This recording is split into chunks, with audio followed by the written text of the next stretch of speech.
నంద్యాల జిల్లా నందికొట్కూరు మండల ప్రాథమిక పాఠశాలలో వరద నీటితో నిండింది. దీంతో విద్యార్థులు తీవ్ర ఇబ్బందులు ఎదుర్కొంటున్నారు. పాఠశాల ఇలాగే ఉంటే విద్యార్థులకు చదువు మీద ఆసక్తి ఎలా వస్తుందన్నారు రైతు సంఘం నాయకుడు వెంకటేశ్వర్లు. ప్రభుత్వం మరమ్మతులకు నిధులు మంజూరు చేయాలని కోరారు.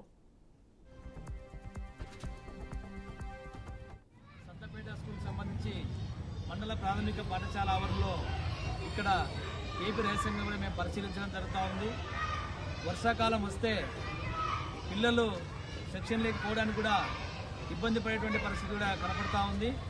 మరి ప్రధానంగా ఈరోజు ప్రభుత్వ పాఠశాలపైన ఉన్నటువంటి ప్రేమ ఏమాత్రం మనకు అర్థమవుతా ఉంది. దీనికి తోడు మరి నీళ్లు మొత్తం కూడా స్కూళ్ళలోకి పోయి పిల్లలు కూర్చోలేని పరిస్థితి మనకు కనపడతా ఉంది. అందుకొరకే మేము ప్రభుత్వాన్ని డిమాండ్ చేస్తూ ఉన్నాం. ఏదైతే సంతపేట స్కూల్కి సంబంధించి దాదాపు ఇప్పటికీ అనేక సంవత్సరాలుగా కూడా ఇదే పరిస్థితి కనపడతా ఉంది.